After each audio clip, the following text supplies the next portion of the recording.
There you- So there you go. You probably heard that. So welcome to the 5 most common mistakes when moving abroad. I will share my most embarrassing mistakes, some of my clients' mistakes, and the intention here is for you to leave this masterclass with information, knowledge, and tools so you don't make these mistakes and you can set yourself for success in an international relocation. If you have any questions that you'd like to share, we will have towards the end a Q&A after we're done. But if you have any questions while I'm sharing the slides and sharing the information, feel free to write in the chat box and you will be able to, I will be able to see your question.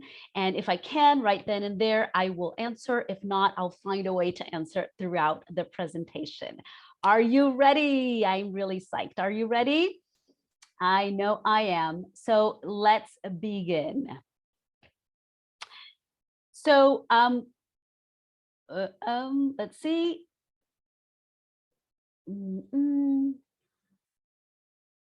There you go. So you are in the right place if you have decided to move, if you know there's a lot more to moving than just paperwork, logistics, and packing. And if you are ready to make your life abroad successful for yourself and your family, if you're moving with other people. So if you are in this category, congratulations, you are in the right place. I will tell you, full disclosure, I will tell you towards the end, the last 10% of the presentation, I will share with you my Master Your Move program. But my commitment to you during these 45 minutes together is to share all my knowledge, regardless if you decide to enroll or even interested in the program.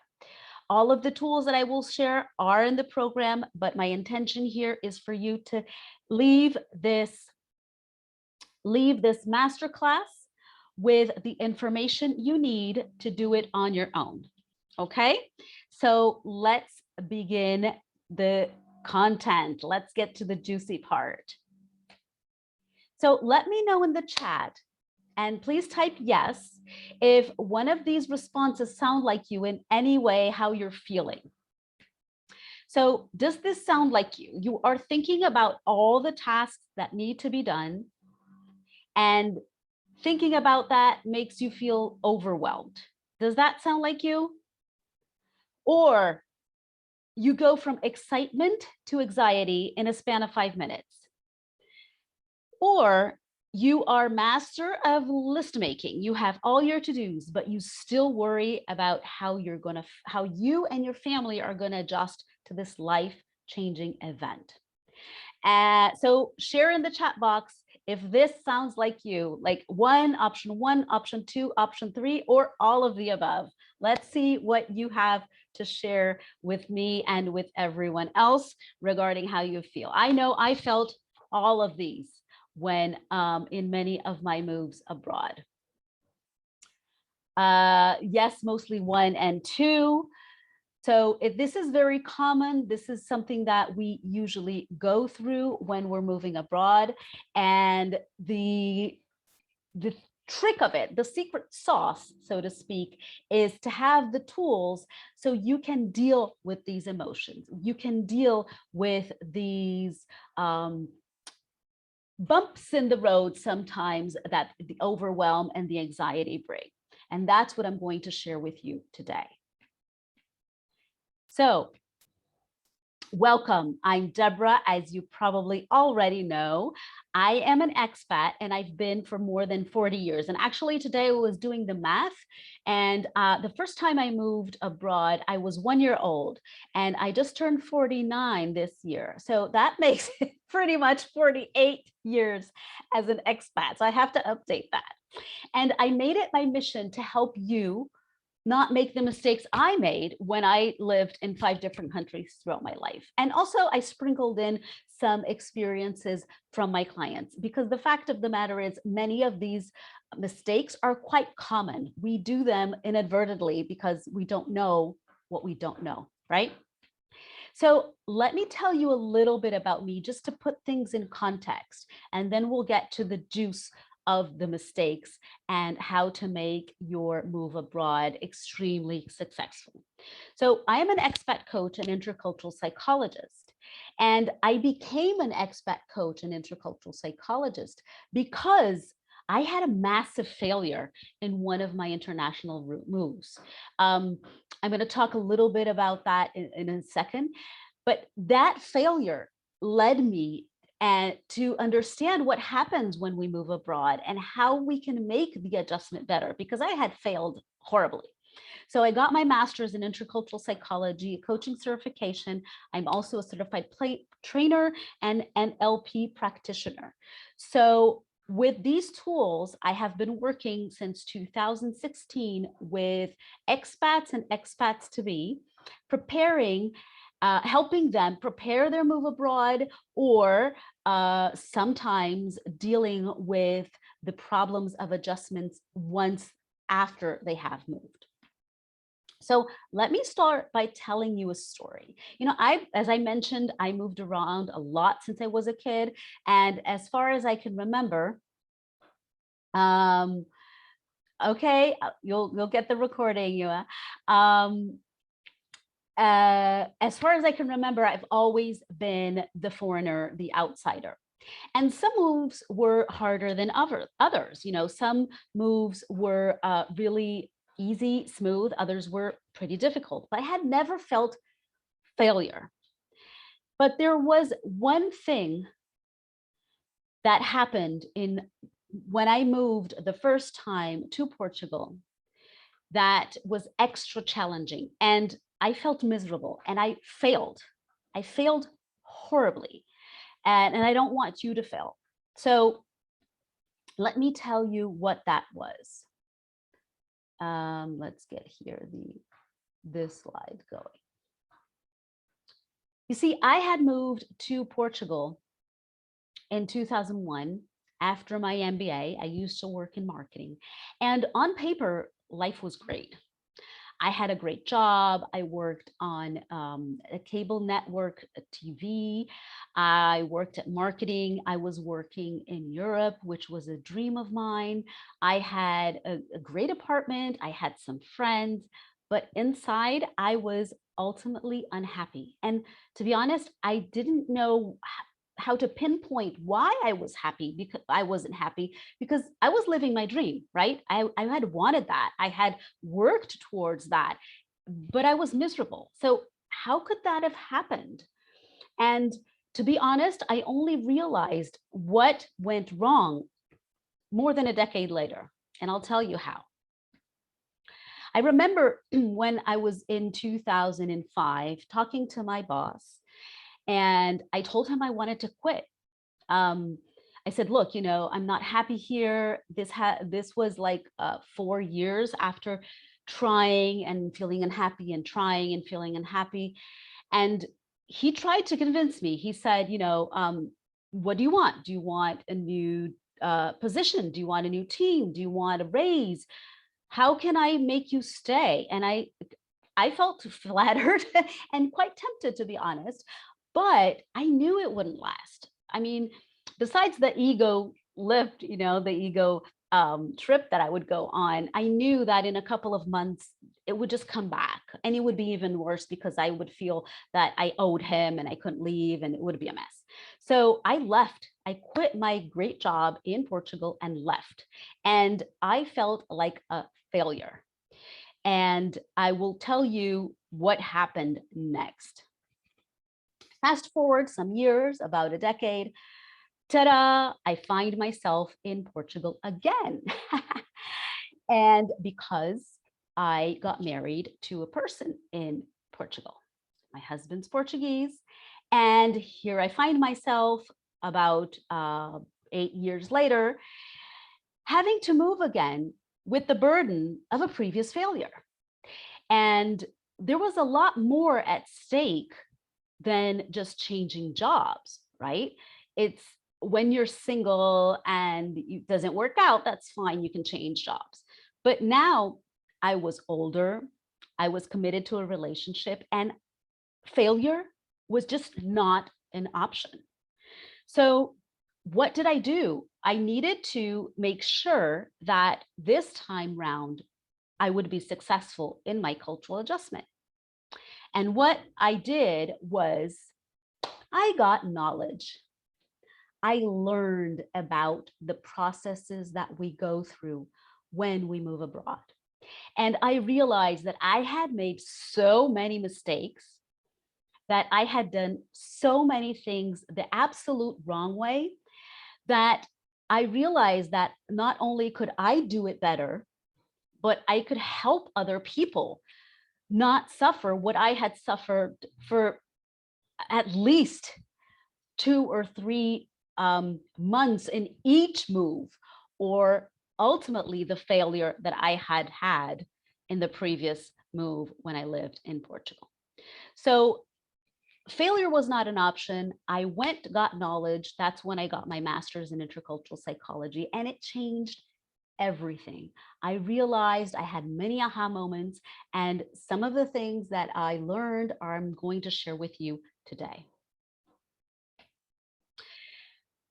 Speaking of learning, so what these are like 4 of the most important things that I learned with the knowledge of how to deal with and how to go about an international relocation in, let's say, a more mindful and conscious way.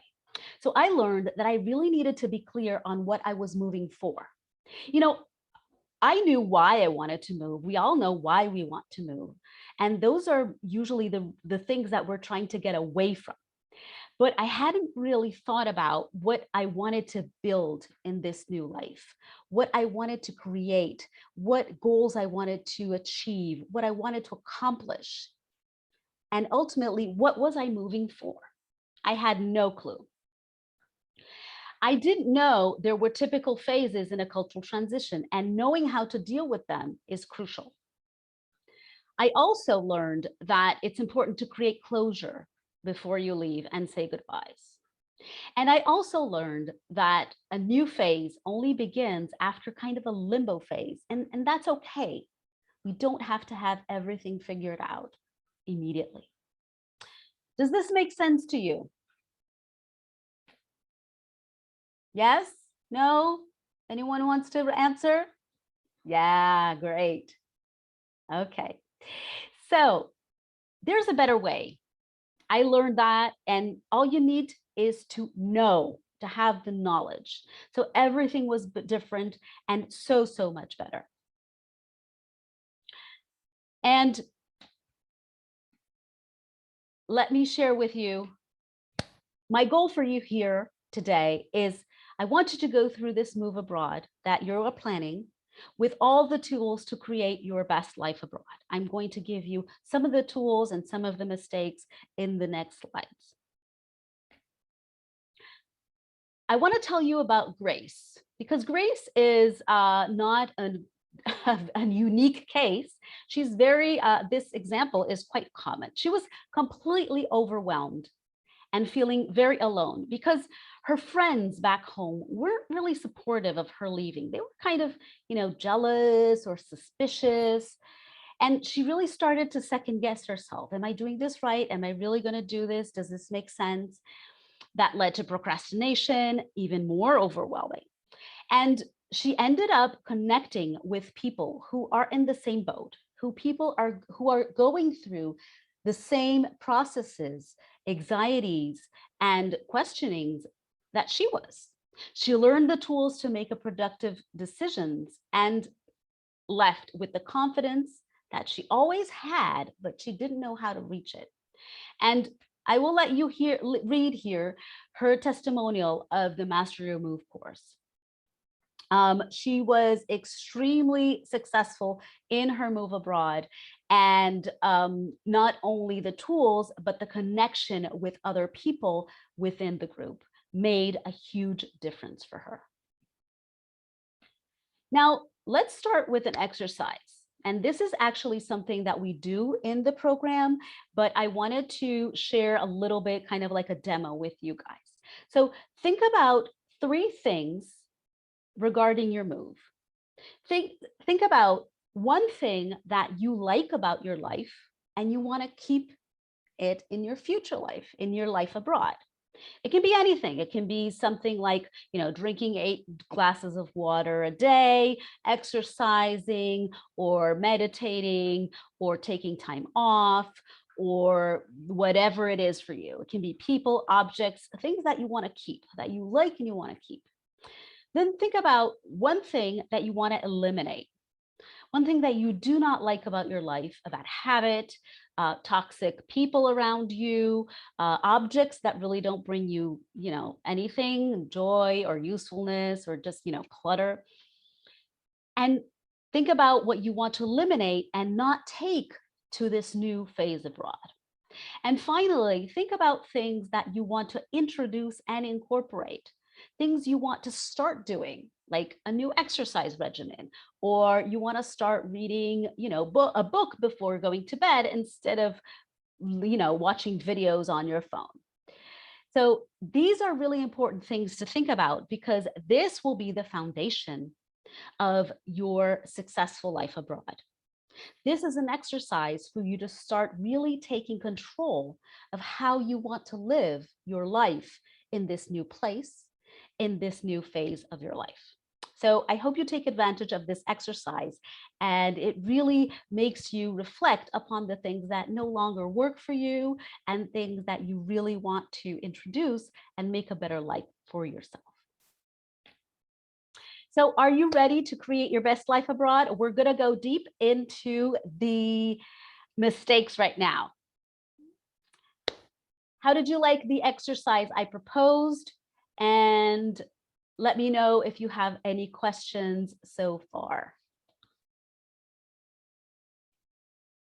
Okay, great. So let's start with the mistakes. Mistake number 1.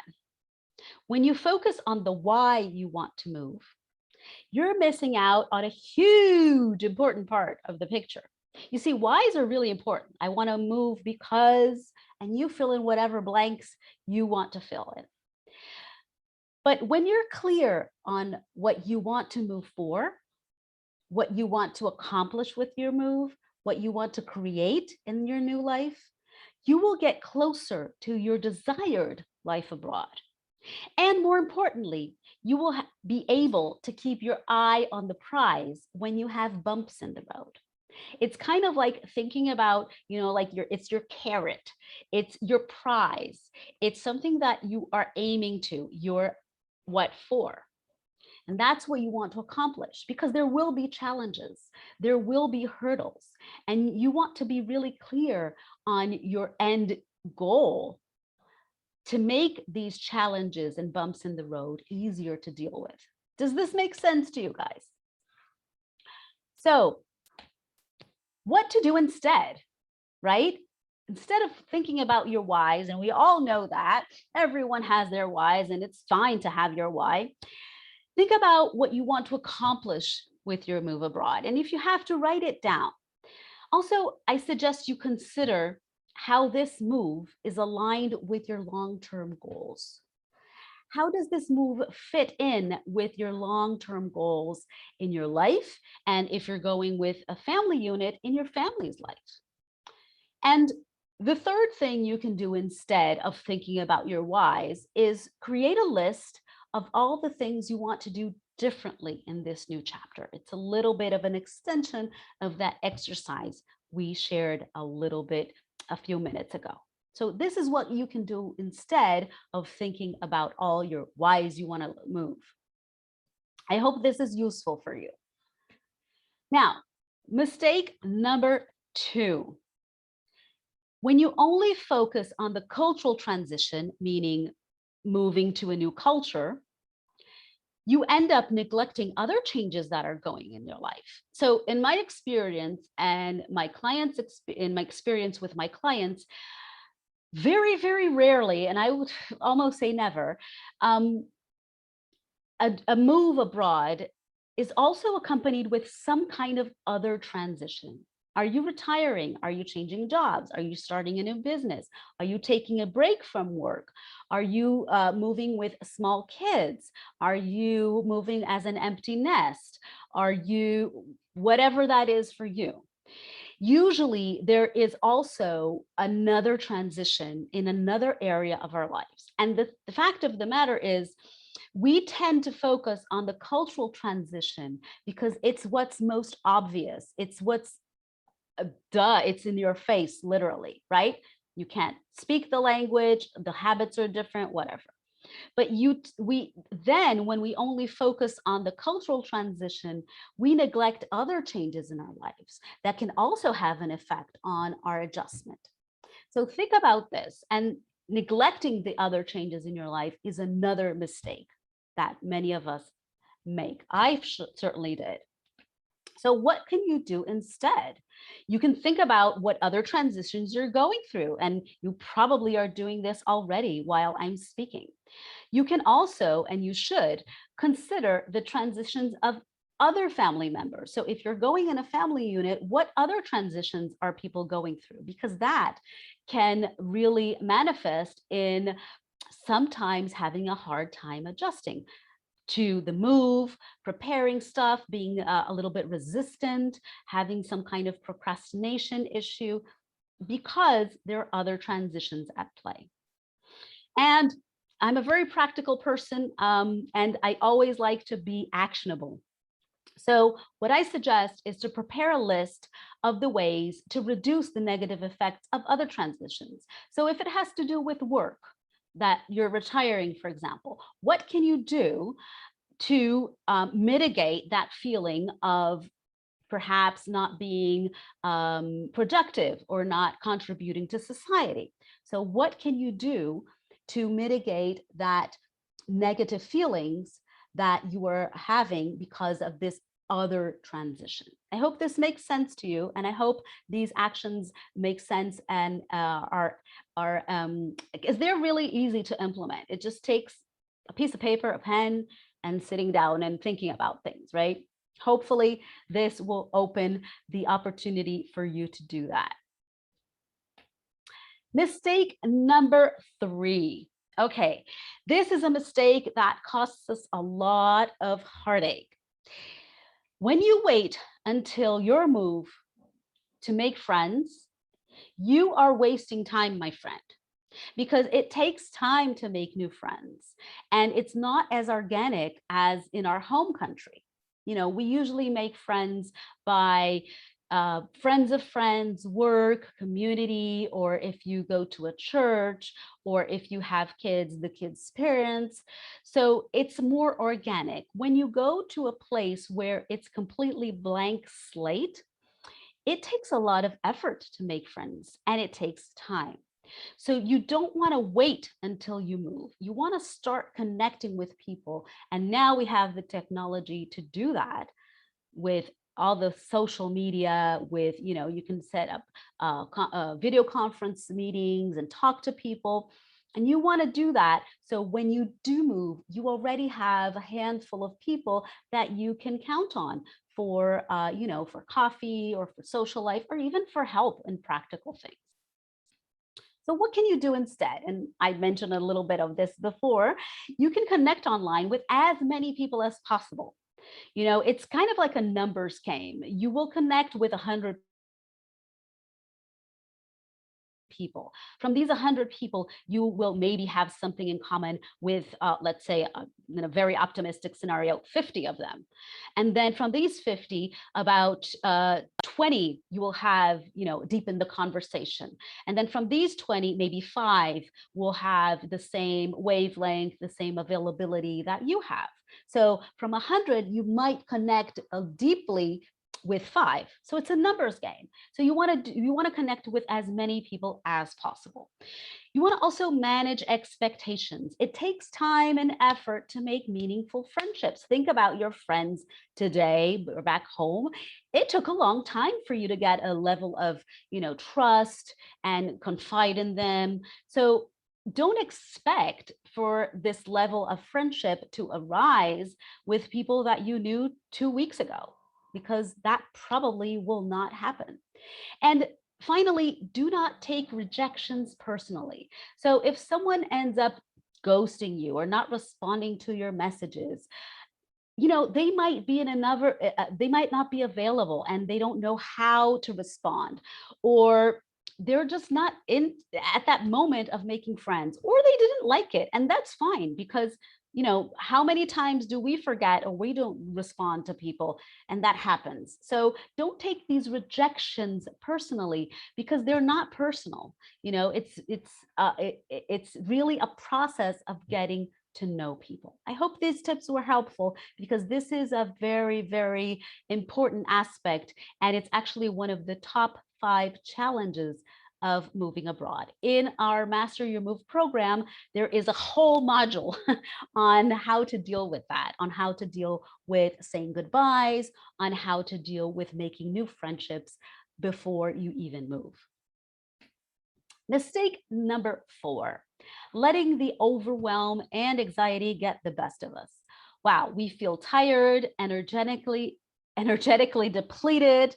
Decisions are harder because we kind of like have brain fog, and we start second guessing ourselves. Did I do this right? Did I forget to do that?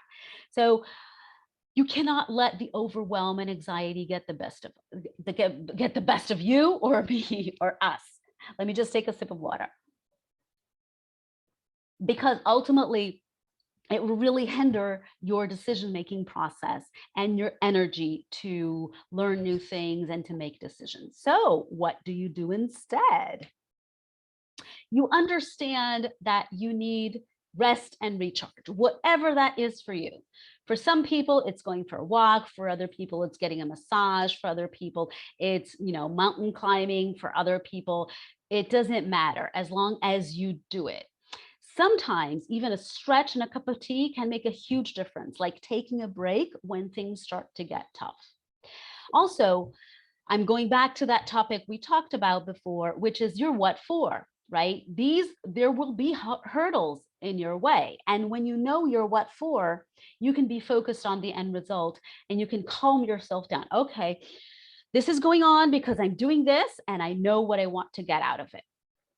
And finally, what you can do also is use the supercharged to-do list. This is a list that we teach in the Master Your Move program, and it's a complete list to help you write down what you need to do, why you're doing it, or what benefits you get from doing a certain task, because sometimes we forget the benefits, right? And the chores just become chores and we don't know why we're doing things. Then we look into also what level of stress does this give you? Is it important? Is it urgent? We go back to the Eisenhower matrix, which is a productivity tool. And finally, the last step of this supercharged tool, which we look in depth in the program, is how do I reduce my level of stress? How do I delegate? How do I find a solution to get things done? And maybe not everything depends on you. Maybe you can find other ways to do what you need to do. So that's in a nutshell what the supercharged to-do list is. And that's a very practical tool that we have in the program to help you reduce the overwhelm and tackle that anxiety. Final mistake number 5. So we don't know how to plan and do our research in an organized and structured way. When we don't know how to do that, we will waste more time, more money, and more energy than we have to. And why don't we know how to research in an organized and structured way? Well, because many times we haven't done this before, or the first thing we think about is asking things on Facebook. And that's actually the last thing you want to do when you're researching for your life abroad. So having a structured way, a blueprint, will really help you create the path moving forward and not going, sideways and ups and downs. It will really help you move forward. And how do you do that? So be very specific about what you want to research. And I mentioned that usually I see many people researching things on Facebook, like, how much do you spend on groceries? Oh my God, that is so vague, right? How many people are you in a family? Do you eat only organic things? Do you like specific brands? So in the program, in the Master Your Move program, there's specific lessons to help you how to research your cost of living, how to research where you want to live, and so forth and so on. And the last thing you want to do is ask on social media about these things, because everyone's going to have a different answer. Everyone's going to have a different experience. And for sure, no one is exactly like you. So there you go. Only use trustworthy sources of information to gather data. And sometimes we go to really crazy places. People have, spreadsheets with their expenses, and we look at that. Well, if you want to know how much grocery shopping you're going to spend on groceries in a certain country, just go to their online supermarkets and simulate a purchase. Like pretend you're going to buy something and see what the end amount is. So it's really not that difficult. But when we don't know, we don't know, we don't know, right?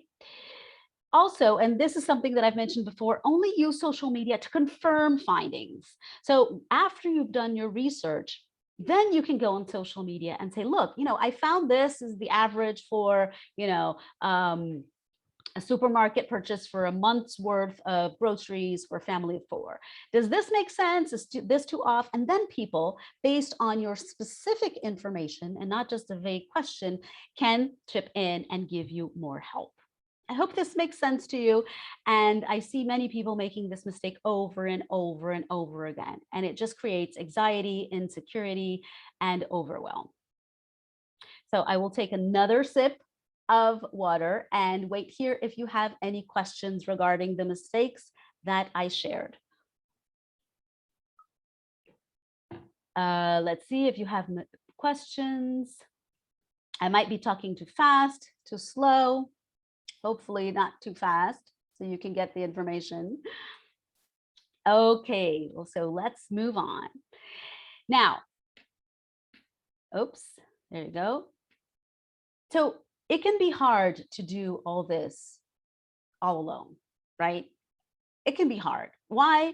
Well, some of us have never done it before. We don't even know where to start. Many of us have done this before. So we think we know everything, like I did many times, but you know what? Every move is a different move.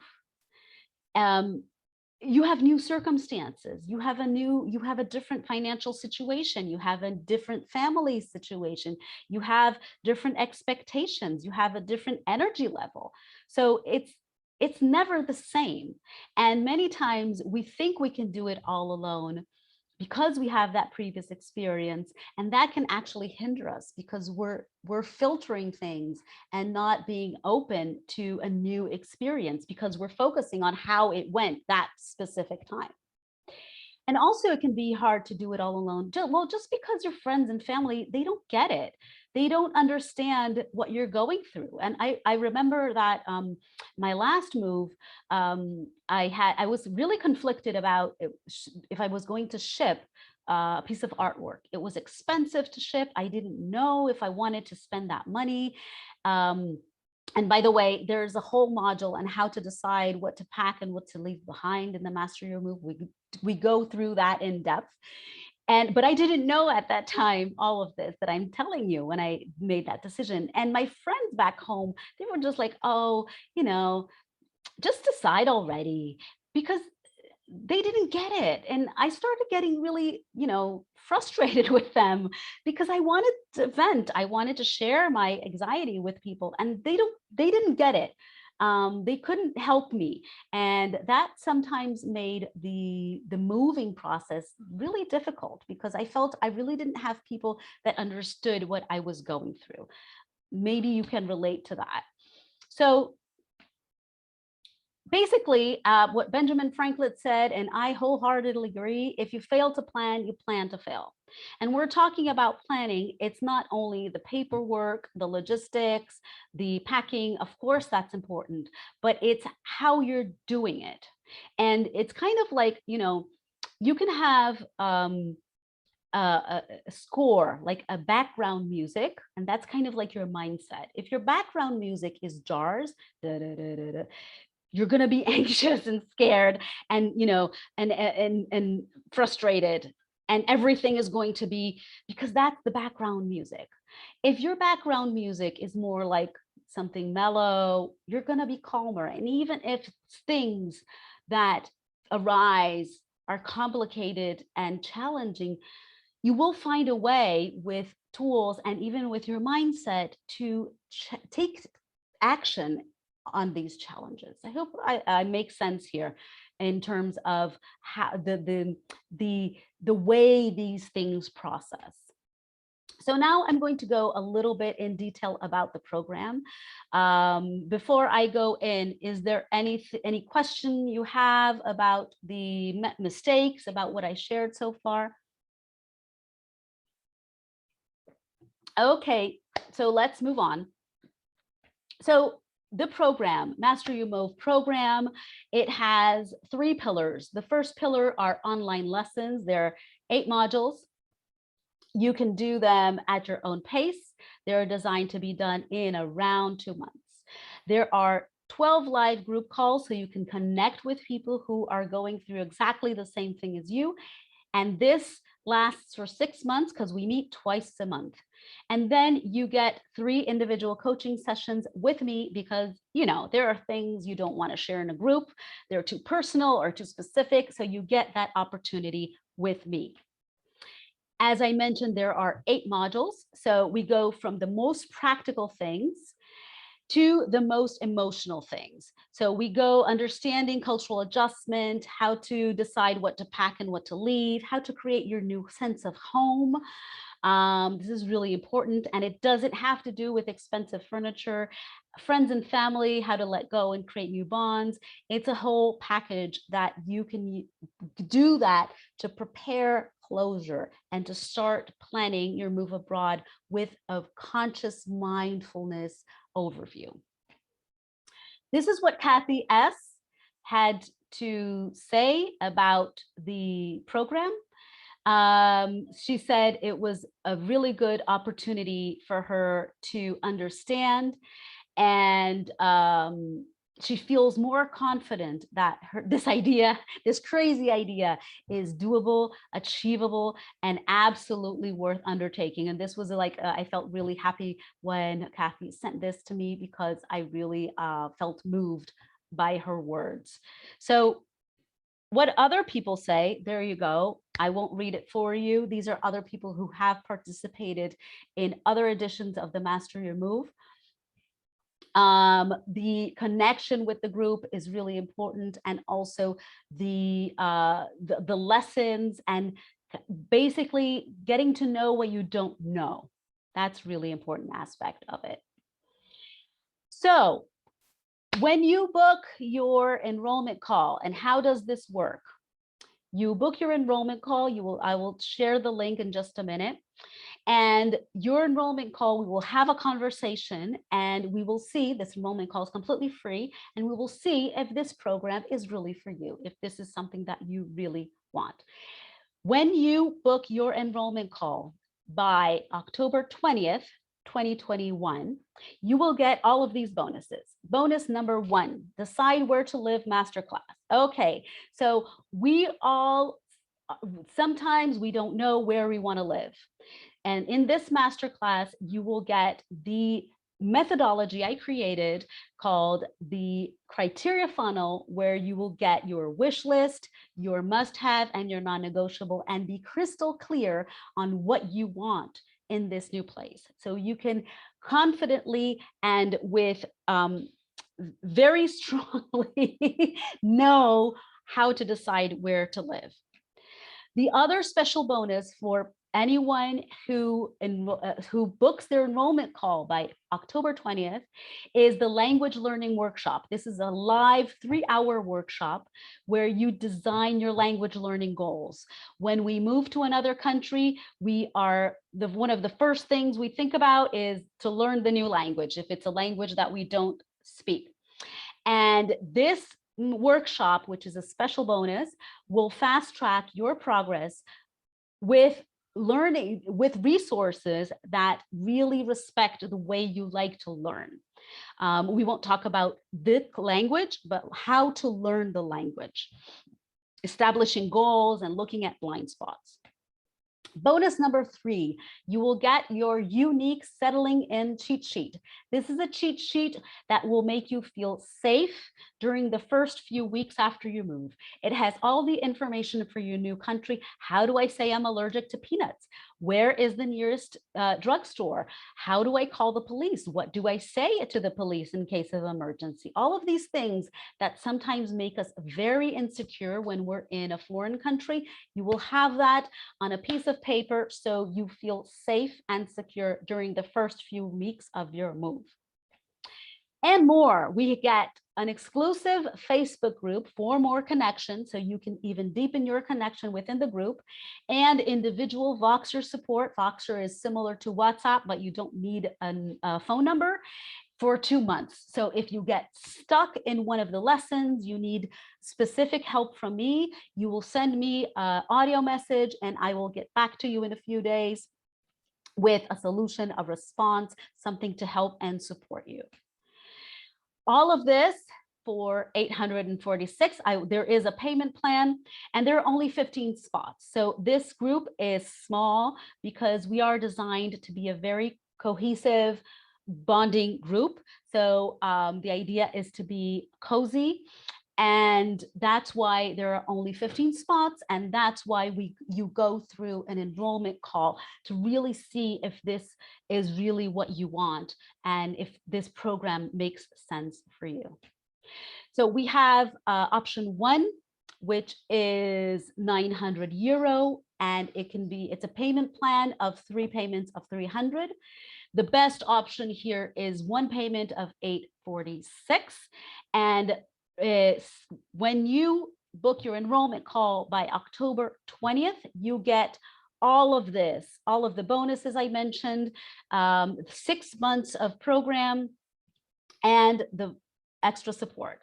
There's a 14-day money back guarantee. So no questions asked. If within 2 weeks you don't like the program for whatever reason, you can cancel and get your money back. And thank you so much. You can use this QR code to go to my calendar and book your enrollment call. And if you do that by October 20th, you get all of the bonuses we talked about. And I am here for your questions.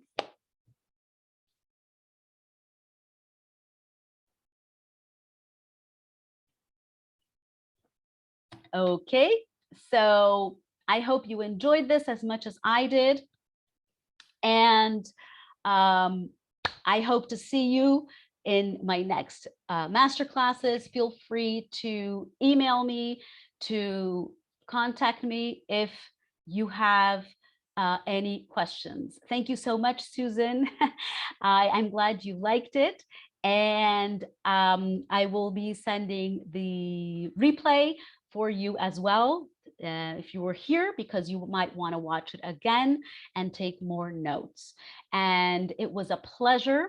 I am really excited about this new group we're getting together, and I hope this was helpful. See you next time.